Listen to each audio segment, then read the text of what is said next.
Rieccoci, allora abbiamo molte telefonate, ne passiamo un po', lo dico alla regia, sentiamo la prima. Pronto, buonasera, con chi parliamo e da dove? Pronto, con chi parliamo e da dove? Antonio da Padova. Prego, signor Antonio. Ecco, io vorrei chiedere una cosa. Ci doveva essere un controllore del governo che controllasse questo discorso del Mose. Ma il governo chi è che lo controlla? Perché io vedo una cosa e noto una cosa. Noi abbiamo tanti inquisiti in Parlamento che, diciamo la verità, non capisco più niente. Come fanno questi inquisiti a fare le riforme?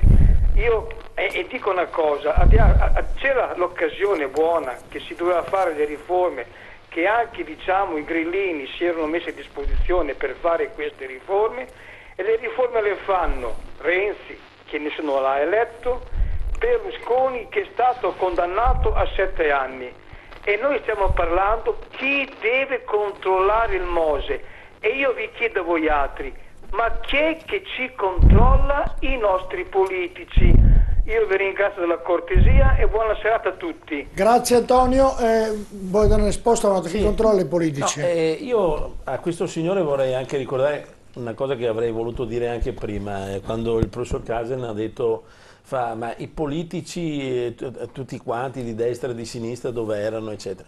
Io sono d'accordo con lui, però è un dato di fatto che ci sono anche forze politiche come la nostra, Italia dei Valori, che ha fatto opposizione strenua a un governo che è stato quello di Monti, e naturalmente avendo fatto questo tipo di opposizione, ma opposizione comunque costruttiva, nel senso che non è che diceva non mi va bene quello che fai e basta, non mi va bene quello che fai e propongo qualcosa di alternativo.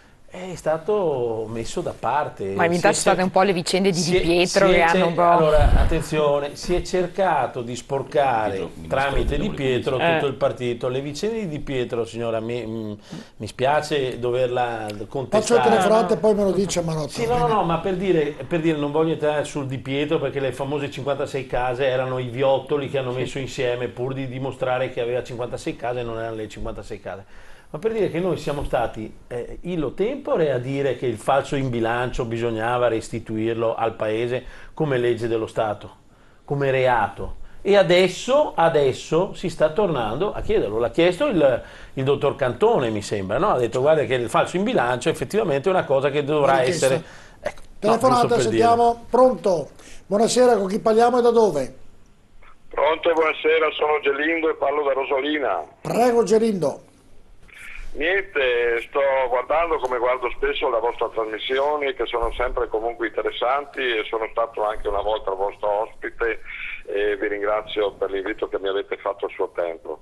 Io non mi meraviglio affatto di quello che sento oggi, delle cose, di tutte queste cose qua, anche perché nella mia vita ho fatto il dirigente, il capocantiere in Italia e nel mondo. Purtroppo chi mi meraviglia sono i politici, che sembrano sempre lontani da questo mondo. La differenza da oggi a 20 anni fa è che 20 anni fa i corrotti e i corruttori lucravano a spese dei cittadini, ma comunque garantivano opere utili. Oggi si inventano grandi opere, eventi inutili come il Mose, la TAV, i mondiali di nuoto, per non dimenticare il G8 della Maddalena, e si inventano tutte queste grandi opere per lucrare, per non dire rubare. Il problema di fondo qual è?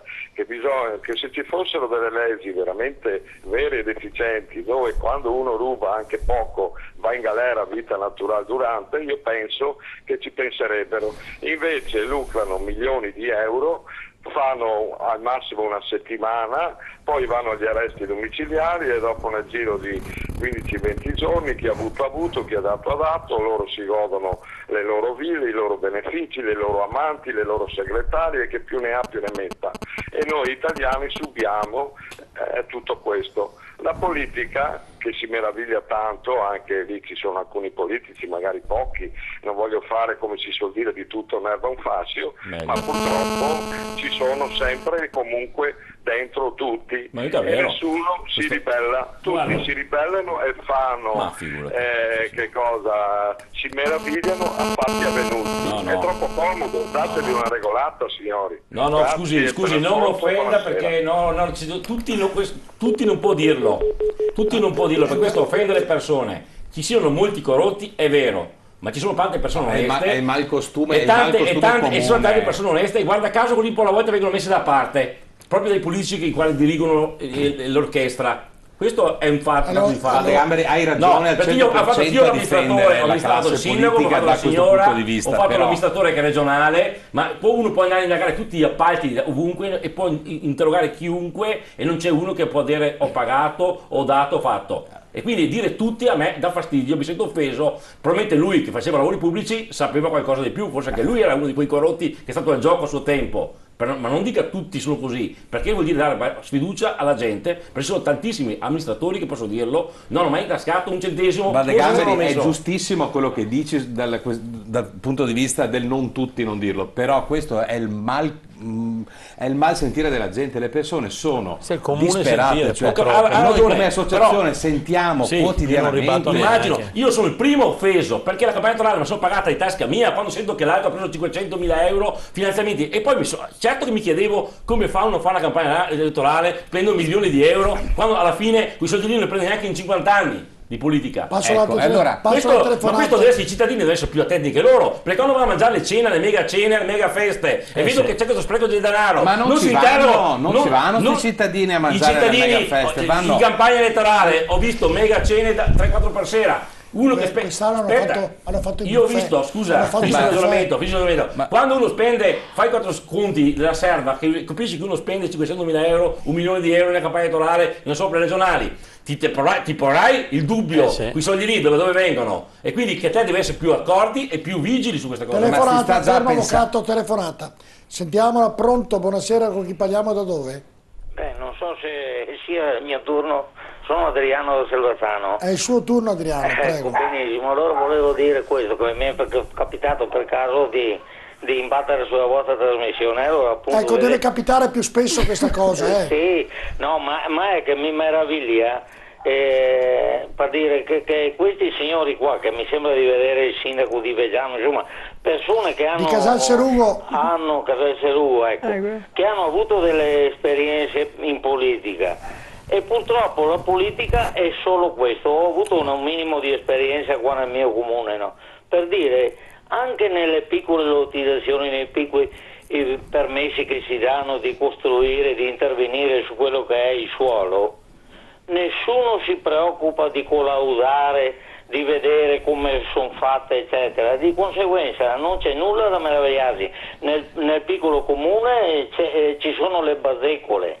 Nelle opere grandi c'è il malaffare più grande, ed è questa la faccenda, non che se sbocchino che se soluzioni, secondo me, almeno così perfetto, è stato molto chiaro, da perseguire per arrivare a risanare il fenomeno che ormai è radicalizzato in tutto. Certo. Grazie, ma non è vero che è in tutto, ma non è vero, insomma, sembra che tutti siano ladri e tutti siano, ogni amministratore anche nei piccoli comuni, ecco, è il discorso, ma è il discorso che facevo prima, il fatto di vedere che ci sono degli esempi di questa natura con gente che può rubare milioni di euro, sembra che tutti gli amministratori che sono presenti sul territorio siano dei ladri, in realtà quotidianamente si cerca di fare il proprio dovere. Se qualche cittadino ritiene che vengono fatte le robe in maniera non corretta, lo deve denunciare. C'è una grandissima sfiducia da parte dei cittadini. È vero, però il cittadino anche tutti i giorni può vedere, tutti i giorni può vedere i propri amministratori. Però si può sempre offendere tutti, cioè si tende sempre a generalizzare, invece tutti i giorni c'è gente che fa il proprio dovere. Però avete sentito si domanda come mai tanti critici sono sempre pronti a saltare sulla barca delle elezioni e a fare i candidati alle elezioni. Chissà come mai noi, invece di diminuire nel paese le liste elettorali, di solito aumentano le liste alle politiche o alle amministrative. Ma insomma, guarda che le ultime elezioni amministrative non si riusciva neanche a fare le liste dei sindaci. Abbiamo avuto... nei comuni... Scusami, sindaco, tu stai parlando di liste collegate a partiti. No, ma dico, il problema io dico nuove liste, la lista del comitato Vatte la Pesca, la lista del Pinco Pallino, stanno nascendo. No, ma è preoccupantissimo per dire che ci sono tanti che criticano la politica e dicono che la politica è sporca, però sono tutti pronti a correre per partecipare alla politica. Allora non deve essere così sporca. Perché anch'io concordo con il sindaco, soprattutto nelle amministrazioni civiche, cioè parlo delle amministrazioni dei comuni. Perché lo fanno? Ma perché per spirito anche di servizio, perché ci credono, perché io quando ho cominciato, io ci credo poco a servizio. Lei ha ragione, però perché quando ho cominciato ho preso una scopa in mano e mi sono messo a pulire un campo perché c'erano dei bambini che volevano giocarci a pallone, non si poteva giocare perché era sporco, potevo anche non farlo, l'ho fatto perché ci credevo, non perché chissà cosa pensavo di arrivare. Ma io credo che il sindaco lo faccia per questo, perché non credo che nel suo comune abbia terreni da rendere fabbricabili. È inquietante che in queste ultime elezioni amministrative in ben 3 comuni della provincia di Padova che sono andati al voto si è presentata un'unica lista. È inquietante questo fatto. Anche questo perché fai sempre più fatica a trovare persone che siano disponibili a candidarsi nei comuni, perché risorse non ne hai. Quelle poche che hai il patto di stabilità. Sei pieno di vincoli di tutti i tipi, perché hai leggi di tutti i tipi, una burocrazia che è assurda. Faccio il maligno, vuol dire che anche prima, quando le cose andavano bene, c'erano la fila per fare il politico. Vabbè, ma quelli che saltano sul carro dei vincitori ci sono sempre. È un po' inquietante che il suo ragionamento, sindaco, perché vuol dire che una volta quando c'era da pasturare si andava in tanti. No, non è questo, è questione. Oggi che c'è poco da pasturare, è questione che è di una difficoltà riuscire ad amministrare adesso un comune, soprattutto un piccolo comune, ripeto, senza risorse e con di quelle leggi che non riesci neanche a girarti, non riesci neanche a capire cosa devi fare. Basta pensare a tutta la vicenda della Tasi. E le aliquote sì, e le aliquote no, e come le devi fare, e ci possono essere le trazioni, non ci possono essere, ogni comune può fare la sua. In pochi giorni naturalmente, non sai che contributi lo Stato ti dà, addirittura noi non sappiamo ancora che contributo ci ha dato lo Stato per il 2013. Dobbiamo, pur avendo adottato i rendiconti di gestione, cioè i conti consuntivi 2013, in realtà lo Stato ci deve dire ancora esattamente che cosa ci dà per quell'anno. Il suo comune che bilancio fa annuo? Di 5 milioni di euro. Sono mica pochi, insomma. Perché c'è tanto da fare comunque in un comune. Io volevo però, sono stufo di questi discorsi. Però. Perché questi discorsi qua li sento da anni. Sembra che la colpa non sia mai di nessuno. Allora, adesso, mentre vi ascoltavo, mi è venuta in mente una cosa, ma che so, negli altri paesi perché non ci sono gli stessi livelli di corruzione e l'Italia è a livello 80°? Allora uno dice, ma a guardare bene, molto spesso, che so, anche la classe imprenditoriale è collusa. Ma perché è collusa? Perché in realtà il modello di sviluppo è uno solo, quello di costruire, quello di investire sul territorio per l'edilizia. Quando l'economia tirava faceva lavorare tante persone, tante imprese del territorio. Mi consenta. Mentre in altri paesi non è tutto concentrato su questo modello di sviluppo. Prendiamo gli americani. Gli americani negli ultimi 20-30 anni sono venuti fuori con una Microsoft, una Apple, una Intel, eccetera. Cioè, il vero guaio della nostra politica, della nostra classe dirigente, è che non ha permesso altri modelli di sviluppo. Perché se avesse creato altri modelli di sviluppo, si sarebbero creati altri interessi, altre forze, magari nell'ambito industriale, tali per cui avrebbero potuto combattere e contrastare certi andazzi e non doversi sempre piegare la testa perché altrimenti dopo non lavori. Il vero problema dei politici è che non sono riusciti a fare più programmazione industriale. Ma i modelli di sviluppo nascono dalla società. Lei prende esempio dagli americani quando vuole, mi sembra di vedere un certo governo, il Berlusconi, che quando parlava di libertà parlava delle leggi che c'erano in America. Mi scusi, gli americani, siccome lei parla di territorio... Io ho fatto l'esempio degli americani per dire che ci sono modelli di sviluppo. A me risulta che gli americani sono quelli anche che hanno il nucleare come energia. Se mi lascia finire, usano parecchio il nucleare. Noi se mi lascia finire, un altro modello di sviluppo, per esempio, è l'idrovia. Adesso ne iniziamo a parlare. No, perché allora, visto che mi sono stato trainato su questo discorso in particolare, uno a questo punto dice, beh, allora guardiamo casa nostra. Io prendevo l'esempio americano solo per dire come si sviluppa un discorso di come dire, autocontrollo, perché ci crei le condizioni per cui altre forze economiche e quindi anche politiche si possono mettere in contrasto con chi invece in pratica poi diventa un cancro per tutti quanti perché impone a destra e a sinistra il suo volere. L'idrovia, per esempio, perché nessuno la vuole o non l'hanno mai voluta? Perché in realtà è un altro modello di sviluppo. Significa andare a non occupare spazio, significa andare a rompere le scatole a tutti quelli che sono nel settore delle costruzioni. Significa per esempio che in Confindustria Veneto nessuno... Marotta, Crotti, ne parliamo subito dopo. Abbiamo 2 telefonate ancora per quanto riguarda, credo, il Mose, poi andremo a parlare dell'idrovia, promesso. Sentiamo la telefonata. Pronto? Pronto? Sì, pronto? Buonasera, con chi parliamo e da dove? Sì, buonasera, io mi chiamo Valentino De Nocenti, abito, mi sente? Benissimo.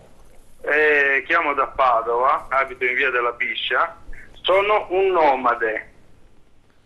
Innanzitutto do la buonasera a lei, direttore, e anche alle persone che sono lì. Io voglio dire una cosa. No, scusa se non mi spiego bene. Io non dico che tutti i politici sono uguali. No, non è mica vero. Perché c'è anche gente seria, onesta, che veramente fa il suo lavoro con una serietà, è tutto dimostrabile. Però io dico una cosa, come nomade.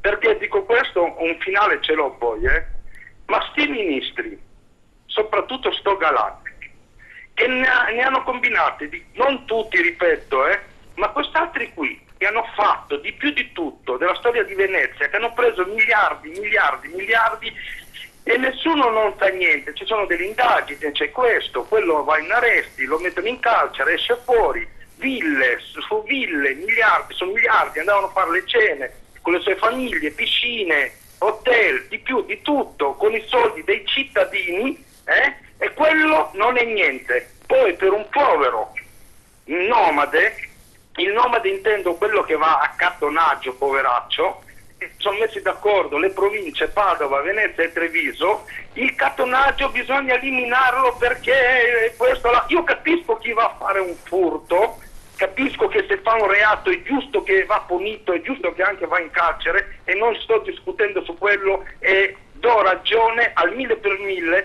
sia la legge, sia a quello che l'ha preso, e sia a quel poveretto, a quel privato che ha subito un danno.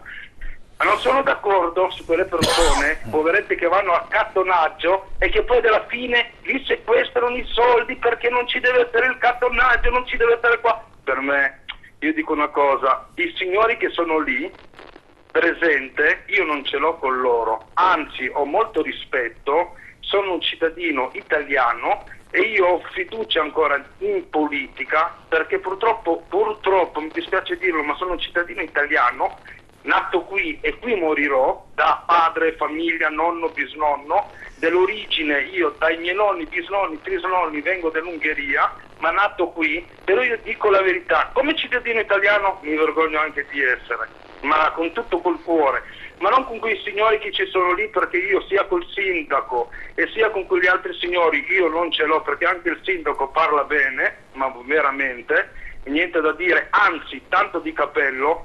Ma signori, io vi dico una cosa, fatevi un esame di coscienza veramente, prima di fare qualcosa, imponere una legge, imponere qualcosa, prima un esame di coscienza e poi vedersi tutto intorno e castigare quelle persone veramente che hanno rubato i soldi, i miliardi dei cittadini. E con questo mi scuso dello sfogo, mi chiedo scusa. No, abbiamo accettato volentieri, ha detto delle cose sacrosante, poi le commenteremo in studio con i nostri ospiti. Grazie alla telefonata, sentiamo un'altra telefonata, poi le blocchiamo. Grazie Elisabetta. L'ultima sentiamo per questo argomento. Sentiamo, pronto? Pronto? Buonasera, con chi parliamo e da dove? Mi chiamo Massimo di Ponte San Nicolò. Prego Massimo. Ecco, prima cosa volevo salutare il sindaco di Gran Serugo. Grazie. Sono colui che l'ha portato il curriculum. Ah, ecco. Seconda cosa, ho sentito il Mose, che sono stati spesi milioni di euro. Ma una cosa voglio sapere, avete intervistato una persona che ha detto che le cerniere delle paratie si grippano. Quell'ingegnere che ha detto quella cosa lì non sa che ci sono degli acciai che dopo 1000 anni a contatto con l'acqua di mare sono ancora perfetti. Sono un metalmeccanico che conosce molto bene i ghiacciai, sono un disoccupato che nel mese di maggio ha inviato 120 curriculum, non mi ha detto qualcosa, e sento ingegneri che parlano in quel modo lì. Io ho la scopa e la scopa sulla testa. Tutto questo. Va bene, grazie alla telefonata. Allora, premesso che l'acciaio è un prodotto di recente acquisizione, acciaio sott'acqua di mare dura gran poco. Ci sono degli acciai speciali che si fanno oggi. E poi si parlava di saldatura, di lamine e di fusione di un pezzo intero. Sì, c'è anche questo da tenere presente. Dà una continuità al pezzo, la saldatura invece ha delle zone e quindi sono passati da un modello di produzione ad un altro, e questo il signore non ne ha tenuto conto. Questo per risparmiare qualche centinaio di milioni di euro. Ma al di là di questo, prima si parlava di un'altra cosa. I politici si mette nel calderone, dentro il pentolone, tutti i politici. Allora, l'abbiamo già fatto in trasmissioni precedenti, abbiamo distinto i sindaci e gli amministratori locali da quello che è la politica romana. E credo che questo va sottolineato, perché il politico locale si confronta ogni giorno, vede i propri cittadini e deve dare conto ogni giorno ai propri cittadini. Tant'è che abbiamo fatto una trasmissione Ricominciamo dai sindaci, cioè ricominciamo a fondare la politica dei sindaci, e mi pare che poi in qualche maniera sia andata avanti questa idea. Quello che è il problema della politica italiana è che c'è una legge elettorale, e la prossima che sta venendo è pari identica, se non peggio, ma diciamo che è identica, dove i candidati vengono scelti dai partiti e quindi non è il cittadino che può cambiare la politica, perché il cittadino è in grado di cambiarla. Non ti voto, quindi stai fuori. Ma se io nella mia lista metto chi voglio io, se io voto quel partito, automaticamente voto anche quel candidato, e sarà il partito che decide chi andrà poi a Roma. E se quel candidato è affidabile, andrà a Roma; se non è affidabile, lo metto in fondo alla lista e non ci andrà mai. Questo è il problema dell'Italia. C'è una legge elettorale che non fa giustizia. Diamo una risposta, Marotta, anche al telespettatore precedente che fa l'accattore. Ha detto: io nel vedere tutti i politici, non voi, ha detto una parte di politici, non vorrei poi far tutti un'erba un fascio, che mangiano, che rubano, che fanno tante cose, che passa anche per un santo. Io che vado tutti i giorni per la strada a chiedere l'elemosina passo per un bandito, e sono un cittadino italiano e sono onesto con lo Stato in cui vivo. Allora, ha fatto un ragionamento che mi è sembrato molto mi è piaciuto nel sentirlo, telefonicamente ovviamente. Allora, intanto parliamo di politici che un domani vengono con sentenze passate in giudicato, terzo grado, cioè stiamo parlando di una persona che è ritenuta colpevole, ok? Io sarei per fare come facevano i romani, la requisizione di tutto. E poi soprattutto una cosa, io ho sentito il presidente Renzi che lo ha detto, e io spero che lo faccia, quello che è il comune sentire di tutti i cittadini. Noi lo abbiamo detto anche in Consiglio regionale per quanto ci riguarda, ma credo lo ha detto anche l'amico Valde, lo abbiamo detto in parecchi. Ma è normale che un politico che ha rubato o che comunque viene trovato con le mani nella marmellata possa continuare a fare l'amministratore, possa continuare a fare attività politica? Bisogna chiudere, basta, chiudere. Se uno viene preso e ha sentenze passate in giudicato e quindi è colpevole, non può più fare politica. Il curriculum l'ha visto il telespettatore che ha chiamato, Venturini? Sì, è venuto qualche mattina fa, adesso che ci penso, è venuto anche a consegnarlo personalmente. Io naturalmente... Vabbè, si vedrà, però l'ha guardato. Sì. Occorrono, se può aggiungere qualcosa, qualcuno deve risarcire, perché non basta condannare e dire beh, dato faccio 6 mesi, bisogna risarcire i danni e bisogna ritornare e togliere le prescrizioni brevi. perché buona parte dei reati, l'ha detto prima il magistrato, va alle prescrizioni, pertanto chi ha dato, chi ha avuto. Iniziamo il ragionamento dell'idrovia perché è un'opera importante. Posso solo, in merito all'accattonaggio, giusto perché parlava il telespettatore, allora non che si vada a condannare l'accattonaggio, è che poi in realtà ognuno di noi deve contribuire con il proprio operato al benessere della comunità. E quindi deve mettere a frutto le proprie competenze, le proprie capacità, le proprie abilità, i propri studi. Di conseguenza andare a chiedere l'elemosina non è un reato, però sicuramente in una società dove si deve produrre ricchezza, dove si deve in qualche modo garantire il benessere a tutti, bisogna cercare di dare il proprio contributo e non pretenderlo. Ognuno dà in base alle proprie capacità, in base a quello che può. E per chi ha difficoltà economiche, a me capita di vedere ogni tanto qualcuno che viene a chiedere l'elemosina nel mio comune, io dico, rivolgetevi ai servizi sociali del proprio comune.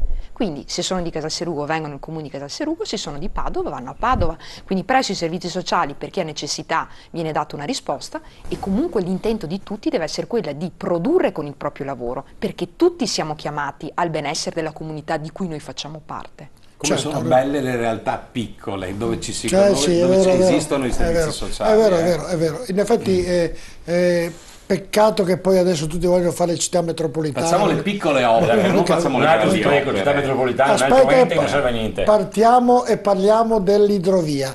E perché in settimana l'assessore Conte ha stanziato 1,2 milioni con tutti i soldi dell'euro, riesco a fare confusione, però sono sicuro che 1,2 milioni per progettare e per sistemare questa idrovia, che ricordo benissimo che noi abbiamo avuto un anno fa più o meno, potrei sbagliare qualche periodo, ospite in una trasmissione Galan che ci diceva l'idrovia, mettetela via, non verrà mai terminata.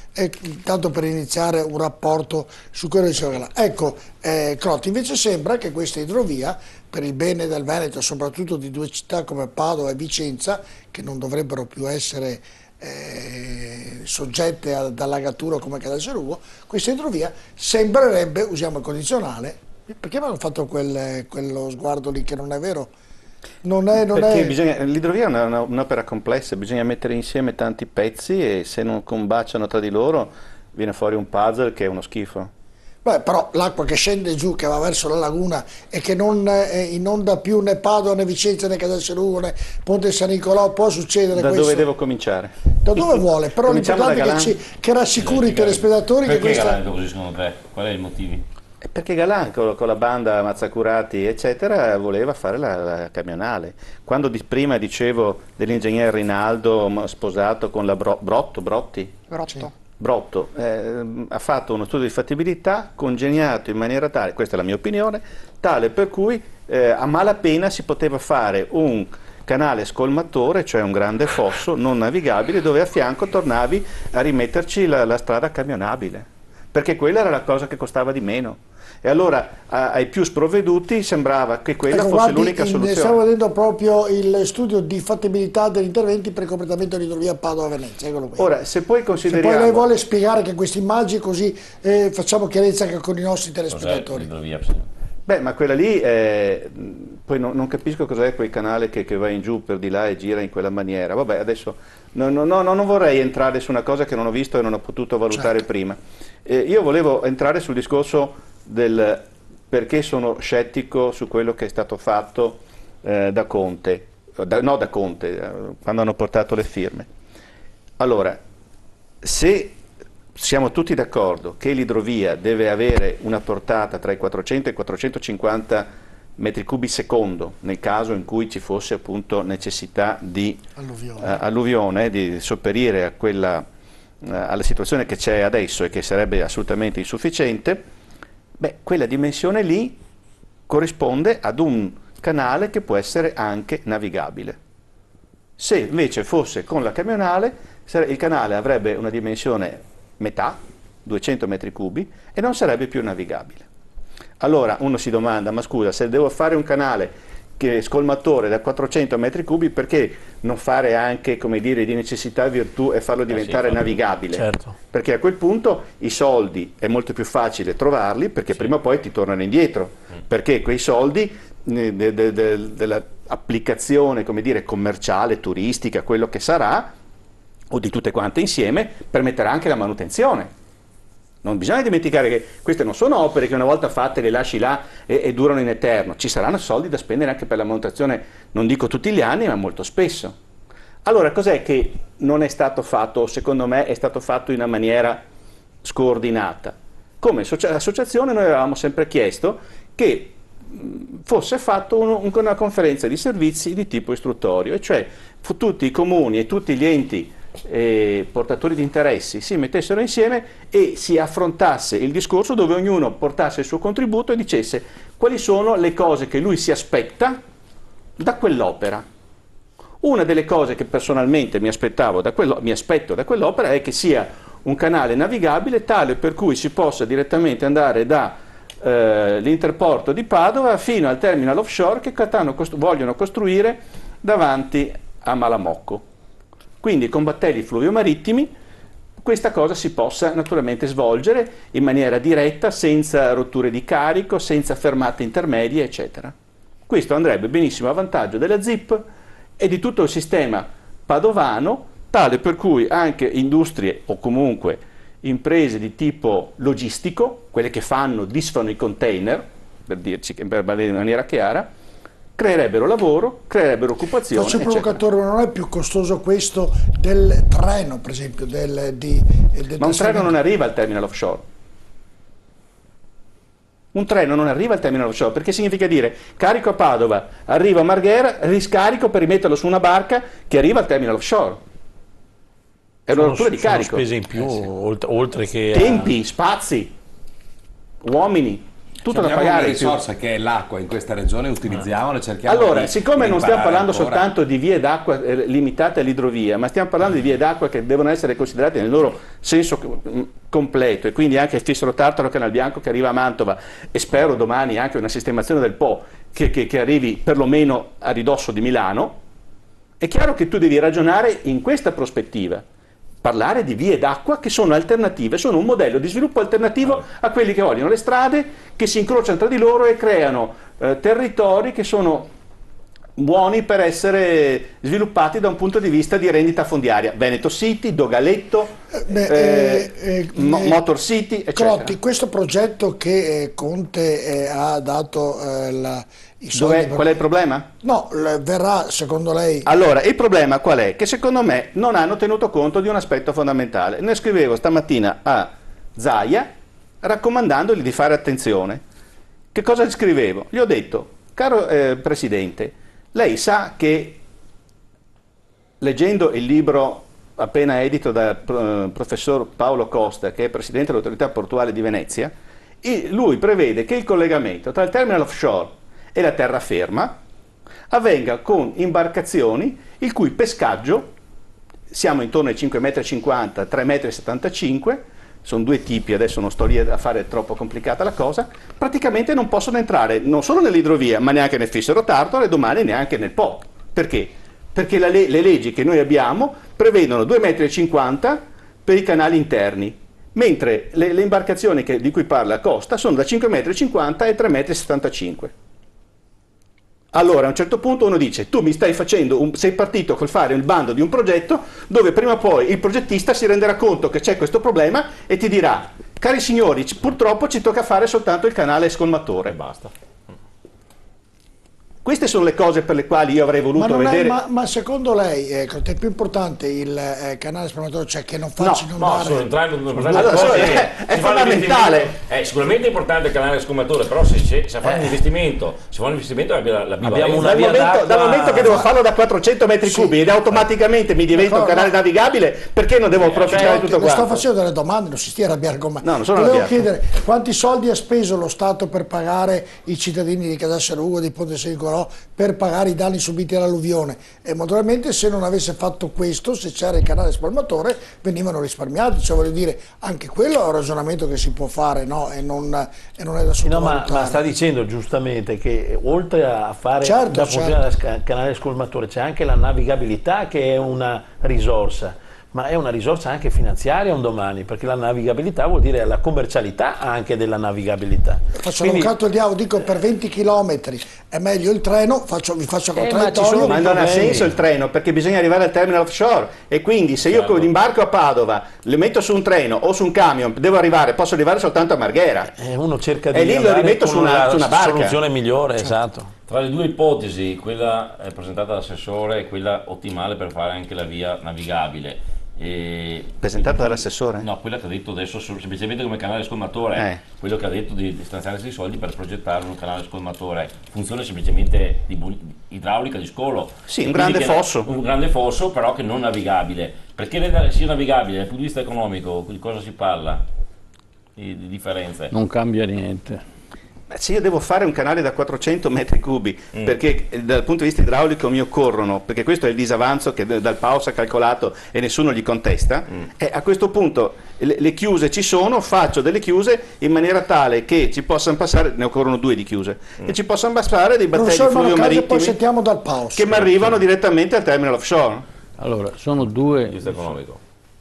Dal punto di vista economico si era pensato, secondo uno studio fatto dal professor Sen ancora nel 2003, lui aveva calcolato che bastavano 150 milioni. Secondo me non si va a meno di 250-300, ma questa spesa è grande o grossa confrontata con che cosa?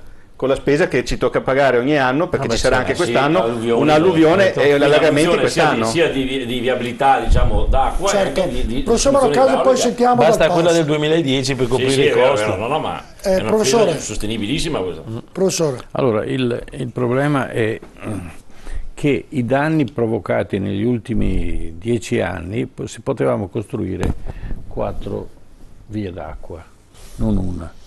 E quindi completare questa è un costo bassissimo e ci consente di fare una serie, per esempio, evitare delle aree di laminazione dove l'acqua viene riversata come polmone di emergenza nel momento in cui c'è la grande alluvione. L'altro problema è che noi parliamo sempre di alcune proposte o alcune soluzioni senza prendere in considerazione il contesto generale del territorio. E quindi noi andiamo a fare una cosa, poi ne facciamo un'altra, ma non riusciamo a coordinare un progetto. Perché uno dei problemi grossi è il terminal offshore. Se noi facciamo quel terminal, le navi portacontainer non ci vengono più a Venezia. Perché il costo di scarico e carico e di trasporto di una nave non è più conveniente, vanno altrove, preferiscono Trieste o preferiscono altre zone. Trieste si sta attrezzando, anche con l'aiuto del presidente della regione Friuli Venezia Giulia, si stanno attrezzando per sostituire Venezia. Allora, o siamo stupidi e ci vogliamo fare del male, o cerchiamo di coordinare tutto. La seconda cosa, se la portata di un fiume è bassa, e quindi parliamo di 2,5 metri, no? E chiaramente la portata è bassa. Se io faccio un fiume più profondo, chiaramente al momento della piena c'è una portata maggiore e quindi ho la possibilità di scaricare più acqua. Allora, tutte queste considerazioni. Non possiamo fare solo il progetto, adesso bellissimo, mettiamo 1.200.000 euro per fare questo nuovo progetto perché andiamo a capire cosa potrebbe succedere. Ma andiamo a fare un progetto globale, quantomeno di massima, per capire come coordinare tutte queste attività, che sono tantissime e spesso si fanno delle opere che sono contraddittorie tra di loro. L'altro aspetto, se usare il treno o usare un'imbarcazione. L'imbarcazione porta 10 volte quello che porta normalmente un treno. Un treno quando ha 40 vagoni è finito. E quindi non vedo, e poi c'è tutto il problema di carico e scarico dei container, lì sono i grossi costi. I costi di una nave che viene dalla Cina e arriva fino in Italia, mediamente sono più bassi in proporzione rispetto al carico-scarico delle navi in determinate zone o in determinati porti. Poi c'è un'altra operazione che stanno preparando, che è Orte Mestre, no? Mestre Orte. Quella è una autostrada fatta apposta per i container, perché l'altro business è fare un attracco di container ad Orte. Civitavecchia. A Civitavecchia. Quindi sì, a Civitavecchia. Da Civitavecchia parte un'autostrada e quindi sarà trasportato i container via camion, che è assurdo, perché il motore di un camion può tranquillamente trainare o spingere una chiatta, un camion porta 1 al massimo 2 container, una chiatta ne porta decine, se non centinaia. E allora questo è il problema. Ma abbiamo fatto la trasmissione precedente che si intitolava Più spendo, più guadagno. E se c'è questa logica non ne usciamo fuori. Noi dobbiamo cambiare il sistema, ma soprattutto dobbiamo informare i cittadini attraverso la politica e i politici, che vengono pure qua a dire io ho delle perplessità su determinate operazioni. Perché chiaramente se il Mose incomincia a costare 150.000 euro di previsione e poi viene a costare 1 miliardo alla fine, non penso che qualcuno non venga qualche dubbio e dica ma vediamo se per caso è il Mose 2, il Mose 3 eccetera. Ho la pubblicità, Prego. poi vengo subito da voi perché credo il tema sia importante e mi auguro che questa idrovia venga fatta. Io personalmente soprattutto perché non venga allagato Vicenza e Padova, dopo anche per altri interessi che sicuramente sono molto importanti. Rimanete con noi, a tra poco.